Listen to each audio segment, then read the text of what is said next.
que a gente devia estar sempre refletindo sobre isso para podermos realmente caminharmos juntos. Muito bem, meus irmãos e minhas irmãs, a mensagem de hoje é trazida no Evangelho de Jesus segundo Mateus, capítulo número 14, versos 22 ao 36.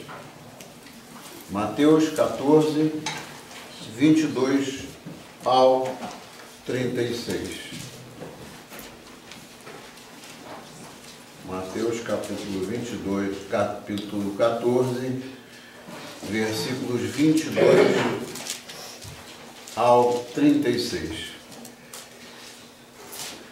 Na semana passada, eu preguei naquela passagem onde diz que Jesus perguntou para os seus discípulos como é que eles pensavam, ou quem eles pensavam que o Senhor era. Ele dirigiu aquela pergunta aos discípulos. E aí uns disseram, alguns dizem que o Senhor é Elias, outros dizem que o Senhor é um profeta, enfim. Aí ele dirigiu a pergunta diretamente para Pedro, como nós dirigimos essa pergunta hoje a cada um de nós mesmos. Lá naquele momento ele perguntou, Pedro, e você? Agora vamos diretamente ao ponto, e você? Aí Pedro virou para ele e disse assim, o Senhor é o Filho do Deus Altíssimo. E naquele momento foi que Pedro abriu a mente, quer dizer, o Espírito Santo de Deus abriu a mente de Pedro para que ele reconhecesse quem era Jesus Cristo, que é o mesmo ontem e hoje. Então, se vocês observarem, todas as nossas mensagens, elas sempre vão encadeando uma com a outra. E tudo, basicamente, falando do amor de Deus e do cuidado de Deus por nós. E essa música vem bem a calhar porque fala da nossa unidade com Cristo e da nossa unidade uns com os outros. Nós não podemos falar de discernir e entender quem é Jesus Cristo se a gente primeiro não entender que o que ele falou foi que nós fôssemos um com ele, assim como ele é com o Pai. E hoje, esse evangelho aí trata deste assunto, de discernir quem é Jesus Cristo. Se você conversar com os amigos, se a gente vê o que se passa aí pelo mundo, se a gente olha para a mídia, a gente vai ver o quê? Tem gente que entende Jesus como um ajudador. Ou seja, eu sei que Jesus me ajuda. Na hora que eu preciso, ele está presente. Isso é uma perspectiva muito acanhada de quem é Jesus Cristo. Ele não é só o nosso ajudador, ele é o nosso Salvador. E assim por diante, outras mais percepções de Jesus Cristo que não correspondem a quem realmente ele é. Quando a gente entende realmente quem ele é, aí a nossa vida muda. E a mensagem de hoje tem como título Tenha bom ânimo. Tenha bom ânimo. Daqui a pouco a gente vai ler o Evangelho, mas deixa eu introduzir primeiramente a mensagem. O bom ânimo, ele é um solo apropriado para o plantio da fé. Veja só, aqui o título da mensagem é Tenha bom ânimo. E o bom ânimo, ele é o solo apropriado para o plantio da nossa fé. Nós sabemos que diante da nossa fragilidade como seres humanos, nós necessitamos de ter bom ânimo. E esse bom ânimo, ele é importante em todas as coisas da vida. Todas as coisas da vida. Assim, quando as tempestades da vida acontecem, quando os problemas vêm, o que acontece? Se a gente tem bom ânimo, a gente tem força, pelo menos para clamar ao Senhor e pedir o socorro dele. É ou não é? Imagina uma pessoa que não está com bom ânimo, será que essa pessoa vai ter coragem ou vai ter disposição para abrir a boca e clamar pela ajuda do Senhor? E a gente sabe que ele responde às nossas orações quando é do centro da vontade dele. Se ele não responde é porque ele sabe que para nós o que a gente está pedindo não é bom. Mas basicamente o que nós, como seres humanos frágeis, o que nós temos à nossa disposição é a possibilidade de clamar pelo socorro de Deus. Muito bem. Houve um cidadão inglês, pelo sobrenome de Sir Hilary. Esse homem, em 1952, eu gosto dessa ilustração porque ela é bem precisa. Não diz no comentário se esse homem era cristão ou se ele não era cristão. Mas, ao que parece, ele era um homem cristão. E aconteceu o seguinte, em 1952 ele tentou chegar ao cume do Monte Everest. Todos nós sabemos que o Monte Everest é o mais alto do mundo, né? Parece que tem 8.000 e não sei quantos metros de altura. Subir no Monte Everest até o cume não deve ser alguma coisa fácil. Eu não creio que seja fácil até mesmo para uma pessoa que é um alpinista.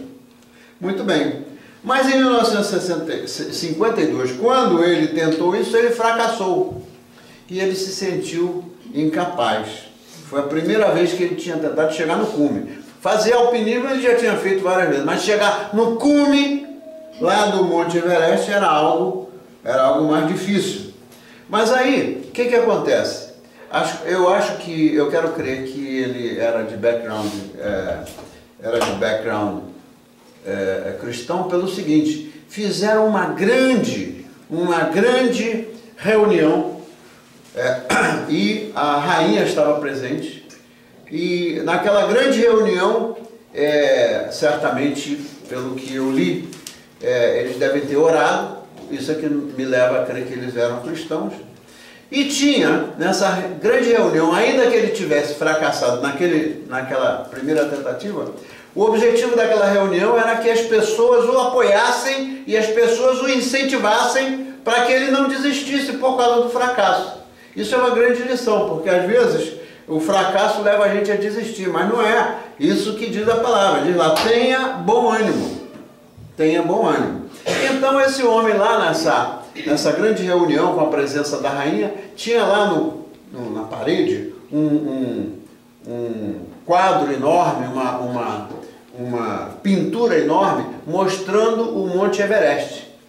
Aí, depois que ele ficou muito tocado pela maneira que as pessoas expressaram a solidariedade a ele, ainda que ele tivesse fracassado de chegar lá no cume do Monte Everest, eu acho que na frente de todo mundo, inclusive da rainha, Deus deve ter enchido o coração daquele homem de ânimo. Nós estamos falando de ânimo. E aí ele se aproximou daquele lugar onde estava o quadro do monte, a pintura do Monte Everest, e disse o seguinte: dessa vez você me venceu, mas da próxima vez você não me vencerá por uma simples razão. Qual é a simples razão que ele encontrou? Ele disse lá para o Monte Everest, numa maneira de se expressar: você já chegou ao máximo do seu crescimento. Né? Vê que coisa interessante a ilustração dele. O monte já tinha chegado no máximo do crescimento dele, não ia ficar mais alto por causa de nenhuma outra coisa. Mas eu ainda estou na fase de crescimento. Você vê que coisa linda? Ele usou isso como uma coisa que certamente Deus o inspirou para levá-lo a saber o seguinte: que ele não ia desistir daquele primeiro fracasso pela simples razão de que ele ainda estava em crescimento. Isso traz para nós uma ilustração para a nossa própria vida. Para a gente imaginar que toda vez que aconteça alguma coisa que leve a gente a uma derrota, a gente não deve desistir, a gente deve ter bom ânimo. Por quê? Porque todos nós estamos em fase de crescimento. Uns ainda estão por aqui, né? Outros estão mais ali, outros estão mais lá. Mas o processo de santificação e a razão por que o Senhor veio foi não somente para nos salvar, mas também mandou o Espírito Santo, depois que ele ascendeu ao céu, mandou o Espírito Santo para que nos ensinasse, mandou o Espírito Santo para que nos encorajasse, mandou o Espírito Santo para que levasse a gente a discernir que nós não estamos prontos, nós estamos em fase de crescimento. E quando se fala em adoração, quando se fala nas coisas para Deus, e mesmo quando se fala dos nossos afazeres diários, a gente deve ir lá naquela palavra que está escrita na Bíblia. A palavra que está escrita na Bíblia é que o Senhor nunca nos abandonará. Nunca nos abandonará. E também está escrito uma coisa muito importante. É importante para a nossa adoração aqui, é importante para a nossa vida em geral. Que quando a gente estiver buscando de Deus, a gente saiba o seguinte, aquilo que Ele disse, né? Que a nossa fé, ela seja exercida de todo o nosso coração, de toda a nossa alma e de todo a nossa força. Não é? Toda a nossa força, a gente quando estiver orando, ou quando a gente estiver falando com o Senhor, quando a gente estiver adorando, fazê-lo de todo o coração, de toda a alma e de toda a nossa força.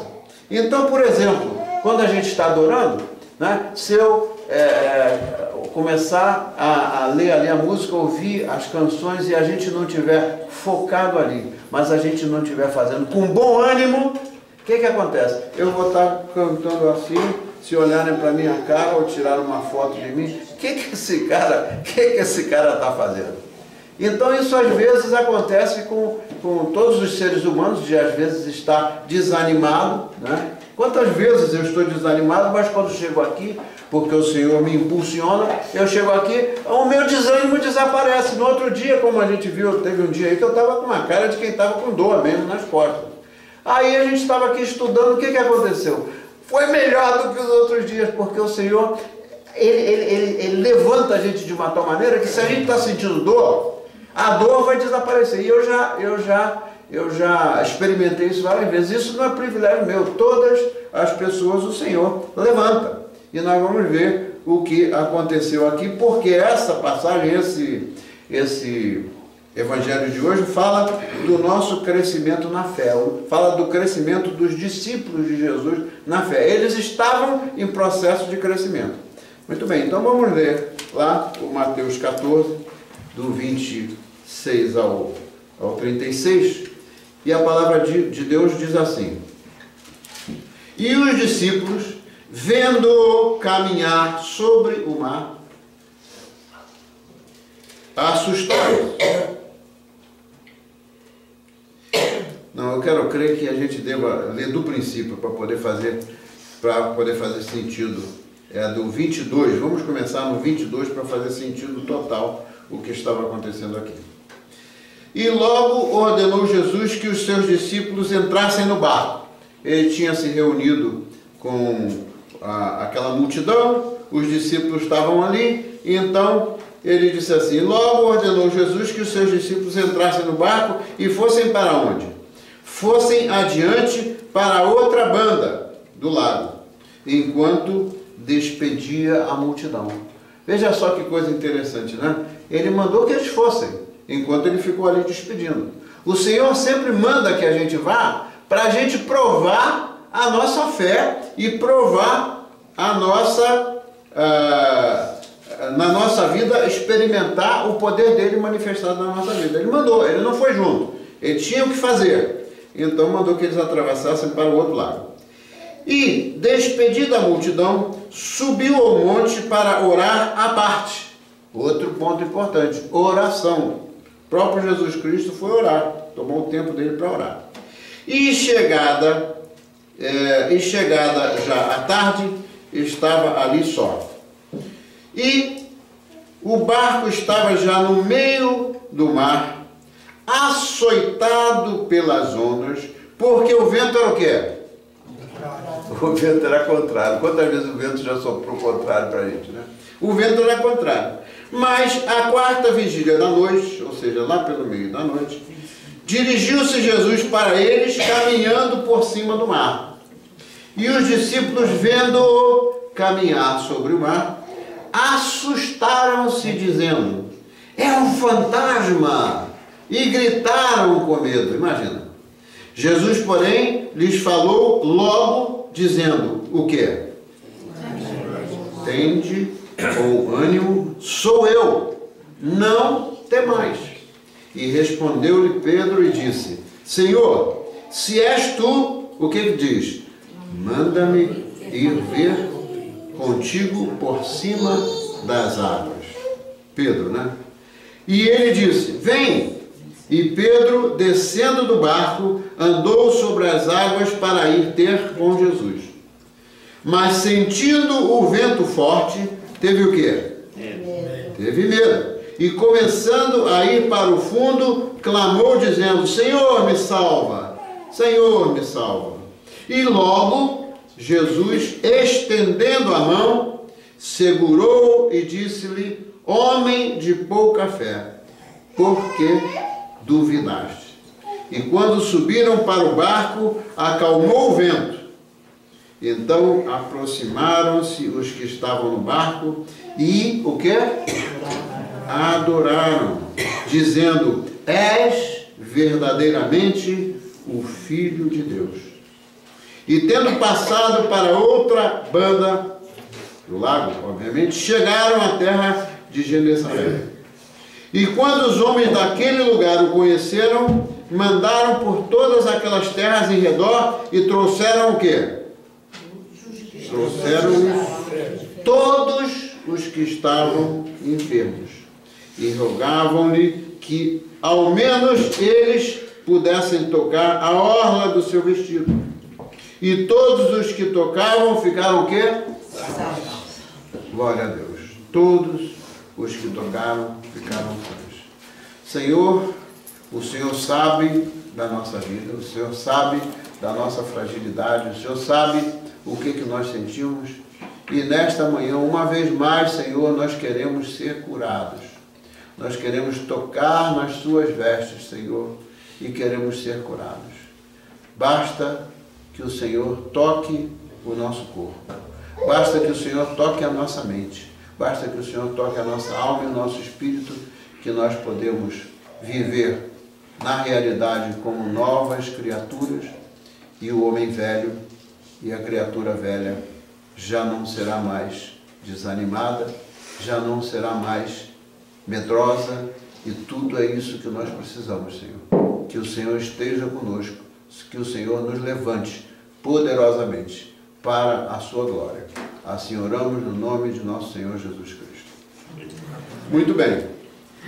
O que nos chama a atenção nessa passagem? A primeira coisa que a gente viu logo de cara lá era o assunto da oração, era o assunto de que o Senhor os mandou. Muitas vezes o Senhor nos manda e Ele nos dá o poder de fazer o que a gente tem que fazer em nome dEle. O poder, a autoridade não vem de nós, vem do Senhor. Então, essa é a primeira coisa. A outra coisa que chama a atenção nessa mensagem é que, além dele mandar que os seus discípulos atravessassem aquele lago, e certamente Jesus sabia que o tempo não estava muito bom. Certamente Jesus sabia, porque ele conhece tudo, ele sabia que ali ia ter vento forte. Mas acontece que aí ele se afastou deles para quê? Para ir tomar um cafezinho? Se afastou deles e foi para o monte fazer o quê? Orar. Primeira grande coisa que chama a atenção da gente. Toda vez que a gente for mandado ou enviado a fazer alguma coisa, que o propósito da igreja é alcançar outras pessoas, a gente tem que se preparar em oração. Toda vez que a gente estiver enfrentando uma situação qualquer, a gente tem que orar. Ele, sendo o Filho de Deus, imagina, o Filho de Deus, ele se afastava e tomava tempo para ir para o monte orar, e o fazia muitas vezes. A outra coisa que chama a nossa atenção é que eles estavam distantes da orla, eles já não estavam ali mais perto da beira do lago para poder dar um pulo. Eles estavam distantes da orla, e então o barco foi abatido por fortes ventos, que os ventos quando sopram a favor, o que acontece? Você está num barco, quando o vento sopra a favor, está tudo fácil, né? Tudo é fácil, porque o vento está empurrando para onde a gente tem que ir. Mas quando o vento sopra forte, é difícil. Vocês já enfrentaram verdadeiramente uma ventania? Você quer fazer força para ir para frente, o que acontece? O vento empurra para trás. Isso caracteriza muito bem as adversidades da nossa vida, né? As coisas pelas quais nós passamos. Mas então, o que acontece? Jesus sabia que eles estariam já em apuros e foi em direção deles já de madrugada, enquanto eles estavam lá no meio do lago. E aí o que aconteceu? O que acontece muitas vezes conosco. Eles, quando viram Jesus Cristo, eles reconheceram imediatamente que era Jesus Cristo? Não reconheceram. O que eles fizeram? Eles gritaram e estavam pensando que era um fantasma. Mas imagina, estavam pensando que era um fantasma. Às vezes, a gente está tão... A barreira na nossa vista, a cegueira está tão grande, que a gente não enxerga que as coisas que estão passando, embora elas estejam com aparência de coisas ruins, que aquilo acontece porque o Senhor está permitindo que aconteça para nós crescermos. Porque se a gente não enfrentasse dificuldade nenhuma, o que acontece? A vida ia ser uma maravilha? Se fosse para mim, se eu não tivesse problema nenhum, para mim a vida ia ser muito monótona. Porque eu sou uma pessoa que não sou muito de ficar parado. Então, essas coisas acontecem para o bem nosso. E a gente, às vezes, não se apercebe. Tem muita gente que, às vezes, logo que acontece uma coisinha ruim, isso aí é coisa do diabo. Eu não posso afirmar, pelo que está escrito na Escritura, que tudo que aconteça porque o diabo está perturbando. Tem coisas, sem dúvida, que ele perturba e nós não podemos permitir a perturbação dele na nossa vida, nem no nosso meio. Mas outras coisas acontecem e a gente não consegue enxergar que são coisas para o Senhor mostrar a manifestação do poder dele na nossa vida quando a gente pede socorro a ele. E eles pensaram que era um fantasma. Aí ele foi se chegando e o que aconteceu? O que está escrito aqui claramente é que Pedro duvidou quando o Senhor disse a ele: Senhor, se é o Senhor, então mande que eu venha ao seu encontro.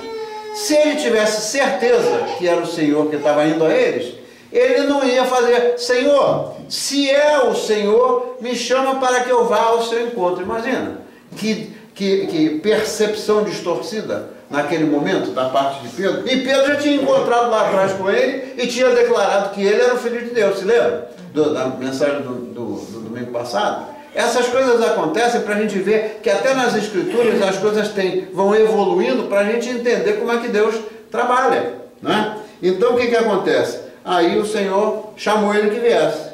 Quando ele saiu do barco e entrou na água, ele estava olhando para o Senhor Jesus. Mas o vento perturbou ele, que não deveria perturbar, se ele de fato estivesse ali firme, acreditando que aquele que o chamou ia permitir que aquilo acontecesse. E ele então, quando ele duvidou, quando ele vacilou, o que acontece? Ele começou a sucumbir. Mas o que é maravilhoso nessa passagem é que ele imediatamente, porque já tinha experimentado algumas coisas com a presença de Jesus Cristo na vida dele, né? Então, imediatamente, o que veio à mente de Pedro quando ele começou a sucumbir, quando ele estava vacilando? Ele gritou ao Senhor e pediu: Senhor, me salva! Senhor, me salva! Senhor, me socorre! Há outras traduções que usam a palavra socorrer, né? A palavra socorrer dá a entender socorrer ali naquele problema que está acontecendo naquele momento. Mas eu gosto mais dessa tradução do original, quando diz Senhor, me salva, porque a salvação é muito mais do que resolver um problema nosso ali do momento. A salvação em Cristo é muito mais do que livrar a gente dos problemas da vida. A salvação em Cristo é que deve ser a nossa perspectiva. Qual é a coisa que ameaça mais o ser humano? Me diga. Alguém aí me diga. Qual é a coisa que a gente tem mais temor na vida? O que é? A morte. A morte. A morte é o que a gente mais tem temor. Mas veja só, é muito claro a gente observar que as pessoas que têm fé, de fato, têm experiência de relacionamento com Jesus Cristo. Não é saber que Jesus Cristo existe. Saber que Jesus Cristo existe, todos nós sabemos. Agora, a experiência ali, nessas horas de sufoco, saber que Jesus, ter a fé em Jesus Cristo, a morte para aquelas pessoas, e eu já vi gente assim, que a pessoa está para morrer. Aliás, ela não está aqui, a Joyce está lá ensinando as crianças, mas esse senhor aí, eu pensava até que ele era irmão da Joyce, era como um irmão, porque eles tinham um relacionamento muito estreito, mas era um grande amigo da Joyce. Esse homem, a última vez que eu visitei ele estava consciente, estava sabendo pelo que ele estava sentindo e pelo que os médicos já tinham falado, estava sabendo que ele ia morrer. Eu cheguei lá, eu vou dizer a vocês uma coisa, eu cheguei lá com a intenção de levantar um clamor ao Senhor e a gente orar firme por ele, o que fizemos. Mas eu estava como que compadecido. Meu Deus, esse homem está chegando ao final. Sabe o que eu cheguei lá e vi? No rosto, na atitude desse homem? Uma alegria, um sorriso. E ele estava sabendo, não havia dúvida, sabendo que ia morrer. Aquele homem, ele realmente tinha relacionamento com Jesus Cristo e tinha fé. Por quê? Porque a morte não é o fim para nós. Enquanto que, quando muitas outras pessoas têm um pavor da morte, a morte realmente, ela nos traz um pavor enorme. Mas, eu já falei algumas coisas, eu não vou repetir, mas, na verdade, a morte é só uma passagem, porque o nosso foco, a nossa meta é a vida eterna. Se a gente ficar muito abalado de perder as coisas que a gente tem aqui nesse mundo, a gente está totalmente fora da perspectiva, porque a morte nos leva para uma situação muito melhor, porque diz que lá não terá choro nem terá lágrimas, né? Então, isso é importante também como uma lição para nós. Então, a outra coisa é que quando ele gritou, salva-me ou socorre-me, Jesus imediatamente estendeu a mão para ele. Eu tenho certeza que vocês devem ter tido experiências nessa coisa, mas Deus não vira para nós e diz assim, ó, eu vou amanhã, ou eu estou muito ocupado, eu vou na semana que vem. Ele vem nos levantar no momento que a gente de fato está necessitado, porque Ele sabe até onde vai a nossa fragilidade. Isso é uma coisa extraordinária, porque no relacionamento com homens, e esse programa sobre relacionamentos é tudo com base na Bíblia, né, esse programa que a gente vai ter no ar, no relacionamento humano, o que geralmente acontece? A pessoa está numa situação agonizante, a pessoa às vezes está numa situação muito de uma necessidade imediata, e aí o bom amigo ou o grande amigo vira, infelizmente, hoje eu não posso ir, eu estou ocupado, eu vou te ver amanhã, ou eu vou te socorrer amanhã. As pessoas têm necessidade da presença de Deus, mais do que da presença propriamente de outros seres humanos, porque o Senhor é aquele que vem na hora. Ali não diz que o Senhor demorou, Ele imediatamente tomou o Pedro pelas mãos. E Ele nos toma pelas mãos. Quando a gente está no buraco, Ele nos levanta. Então, o problema, como eu já disse algumas outras vezes, não é a gente que está para baixo, é quem vai nos levantar. Se a minha fé está na pessoa que vai me levantar, que é o meu vizinho, ou que é o meu amigo, ou que é a pessoa que mais me ame, a gente pode se frustrar, porque toda vez que a gente coloca expectativas na nossa mente em relação a outros seres humanos, e que aquilo que a gente espera da pessoa não acontece, a primeira coisa que vem é a frustração. Mas ali está escrito também na palavra, que o que a gente deve esperar é no Senhor, aquele nunca falha. Então, o que aconteceu depois disso? Depois disso, o que aconteceu é algo também muito importante para nós. O que aconteceu é que essa lição acerca do crescimento nosso na fé, no crescimento espiritual nosso, ela é boa não só para nós, quando nós estamos desanimados. Toda vez que você estiver desanimado, seja qual for a razão, lembre-se dessa mensagem e vai lá e lê de novo que o Senhor vai te encorajar. Mas é boa não só para quando a gente está desanimado, mas boa também para as pessoas que estão aterrorizadas com medo, né? Com medo do que possam estar enfrentando naquele momento na vida. Então a palavra-chave aqui é ter bom ânimo. Ter bom ânimo. Por quê? Por que a palavra-chave é ter bom ânimo? Porque sem bom ânimo, nós não ajudamos nem a nós, nem a ninguém. Né? Sem bom ânimo, a gente não pode ajudar ninguém. Então, na verdade, quem não tem bom ânimo, cria uma maneira ou cria uma barreira, uma situação para o crescimento na fé.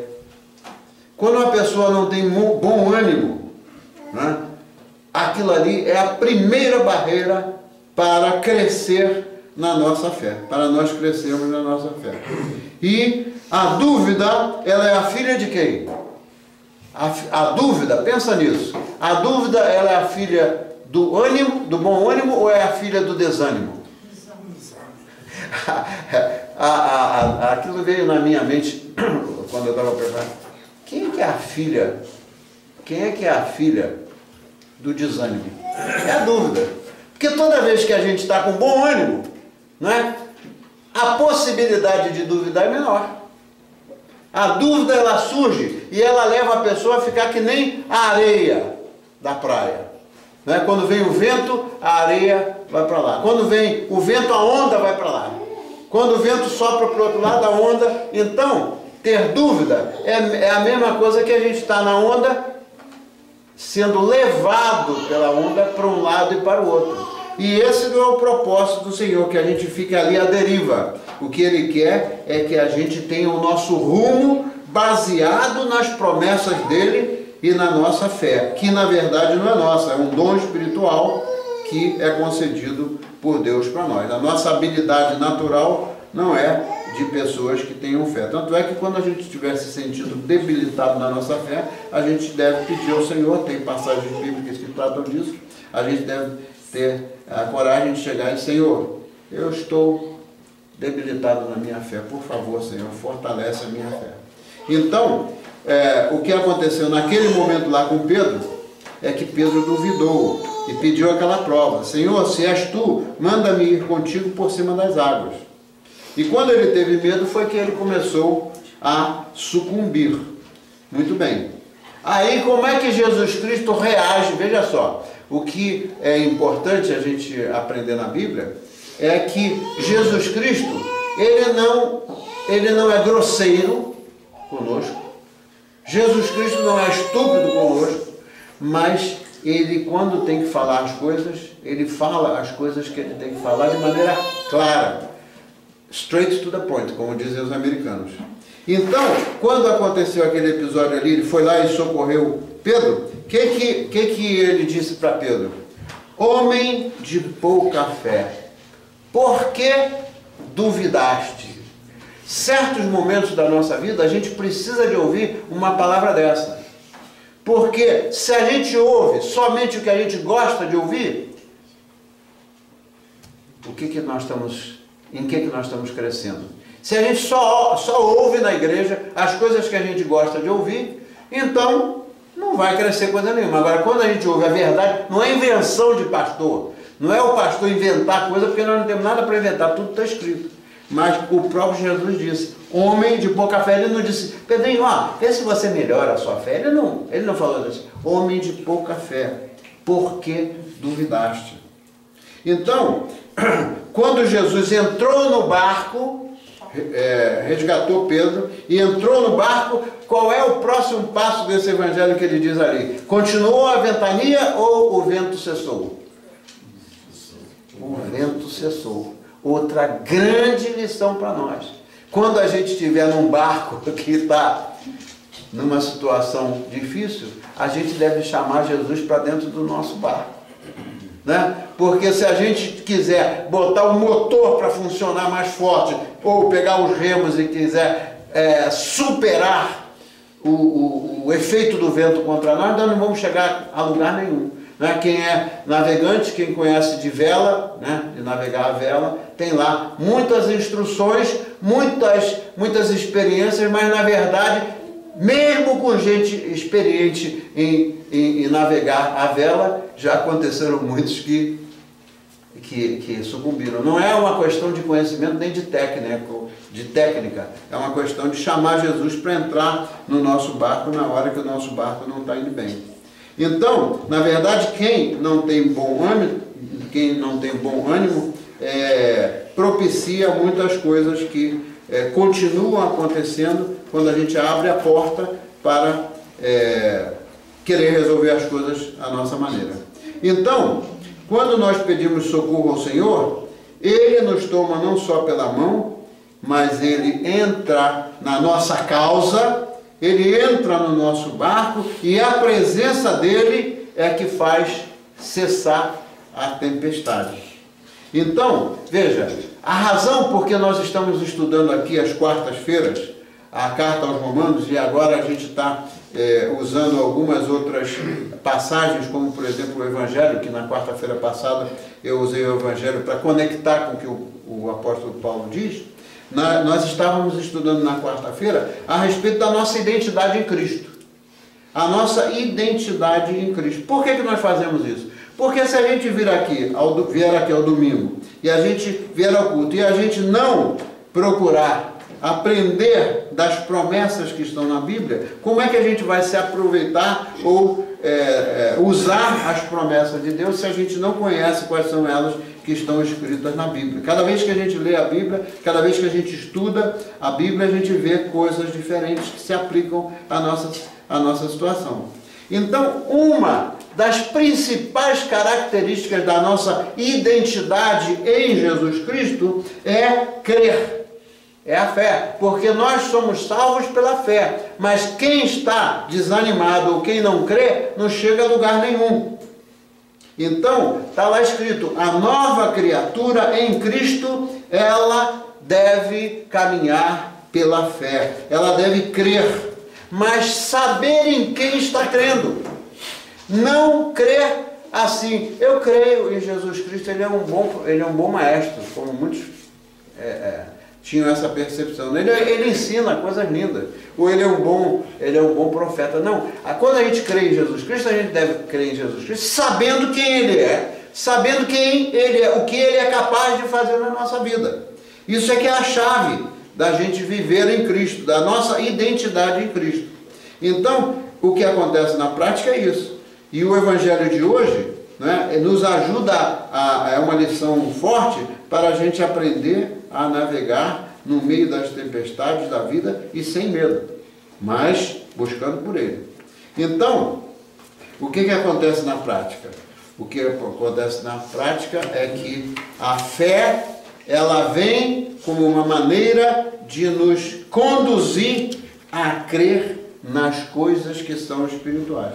Então, em termos práticos, qual o primeiro passo que eu quero ver com vocês no versículo 33? Qual o primeiro passo para a gente aplicar isso que a gente está ouvindo hoje? O que diz o versículo 33? Então aproximaram-se... Aproximaram-se quem? Os que estavam no barco e adoraram-no. Outra grande lição. Toda vez que a gente experimentar uma vitória, quando a gente chama o Senhor para o nosso barco, a gente deve adorá-lo. Adoração não é só o domingo quando a gente vem aqui na igreja. Adoração, toda coisa que a gente experimentar que é da parte de Deus, a gente deve adorá-lo. Foi o que aconteceu aqui.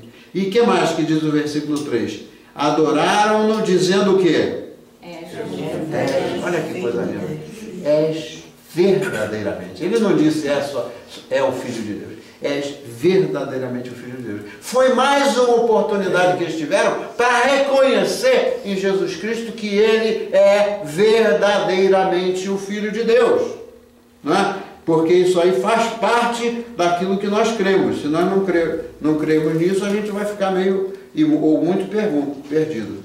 Então eu pergunto a vocês, como é que está? Vamos refletir sobre a nossa vida e pergunto a mim também, não só a vocês. Como é que está a nossa vida de oração?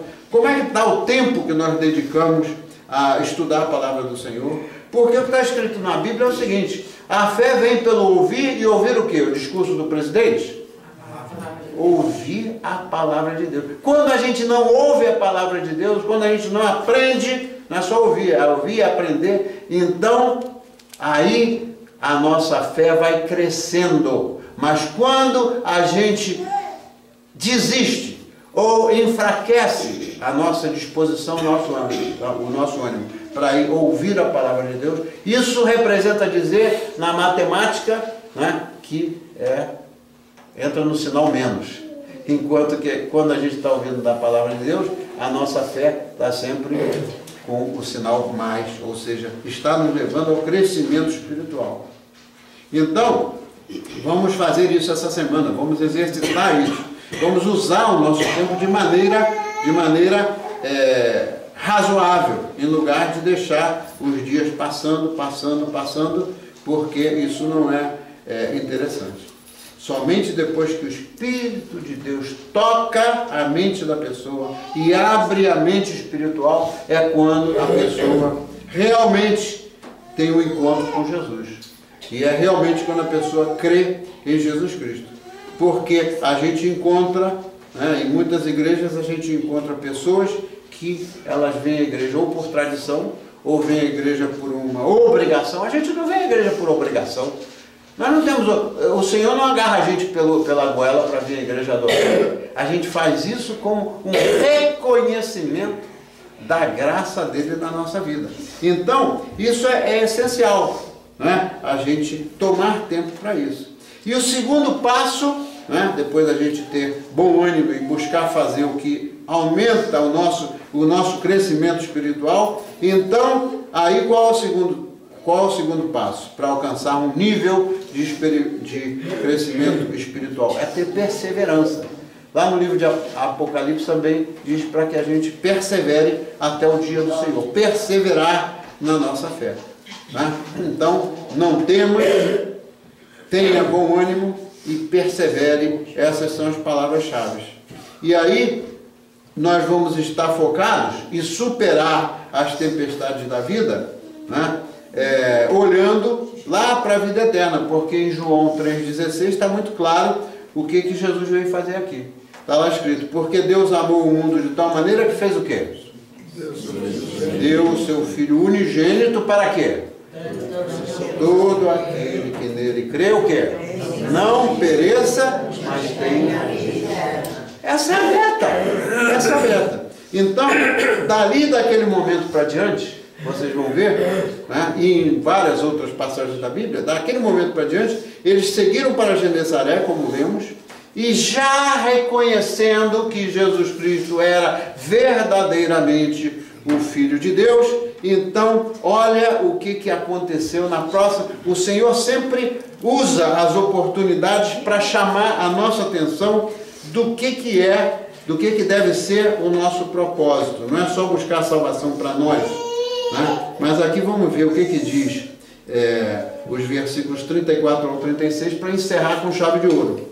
O que diz o 34? E tendo passado para outra banda, chegaram à terra de Genesaré. E quando os homens daquele lugar, o quê? O conheceram. Aqui não diz quando os homens daquele lugar o viram. Quando os homens daquele lugar o conheceram, mandaram por todas aquelas terras em redor para fazer o quê? Trouxeram-lhe todos os que estavam enfermos. Esse é o nosso papel. Trouxeram-lhe todos os que estavam enfermos. E olha a manifestação do poder de Deus quando a gente reconhece o poder de quem Ele é. Está lá no versículo 36. E rogavam-lhe que ao menos eles pudessem tocar o quê? A orla do seu vestido. E quem que foi salvo? E quem que foi curado? Todos os que o tocaram ficaram curados. Que maravilha, né? Todos os que tocaram ficaram curados. Então vamos orar. Senhor, se todos os que tocaram nas suas vestes naquele dia foram curados, Senhor, nós queremos nos incluir dentre aqueles que precisamos de tocar nas suas vestes. Nos incluímos dentre aqueles que precisamos de ser curados, Senhor, seja qual for a nossa debilidade, seja doença física, doença espiritual ou doença psicológica, Senhor. Nós te pedimos, clamamos pelo seu socorro para a nossa cura. Queremos sair daqui hoje, Senhor, curados, porque o Senhor sabe, ainda que nós não abramos a boca, o Senhor sabe em que nós precisamos ser curados. Onde é que está a nossa fragilidade? Senhor, nós te glorificamos, nós te amamos, queremos declarar o nosso amor por ti e a nossa gratidão por ti, Senhor, te pedindo uma vez mais, porque nós não cansamos de te pedir que nos socorra, que nos traga a cura da alma, a cura do espírito, a cura do corpo, e que seja feita a sua vontade na nossa vida, e que a gente faça como eles fizeram, Senhor, leve a outras pessoas em redor a conhecerem o seu amor, a conhecerem o seu poder, e que então o Senhor vai seguir a manifestar o seu poder na vida desta igreja, quando esta igreja de fato esteja cumprindo não só entre nós, mas entre os enfermos da nossa comunidade, que essa igreja esteja cumprindo aquilo que o Senhor quer que a gente faça. Ajuda-nos, Senhor, tira qualquer barreira, derruba qualquer medo, qualquer temor e leva-nos não só nós mesmos a sermos curados, mas darmos testemunho da sua cura na nossa vida. Assim nós oramos, em nome de Jesus, e o povo de Deus tem a oportunidade de dizer o quê? Amém. Amém. Amém, Senhor. Amém. Uma passagem curta, mas riquíssima, né? Profunda. Então agora vamos exercer o nosso privilégio de recolher os dízimos e as ofertas para a manutenção da Igreja do Senhor e seguir adiante com muito ânimo. Amém?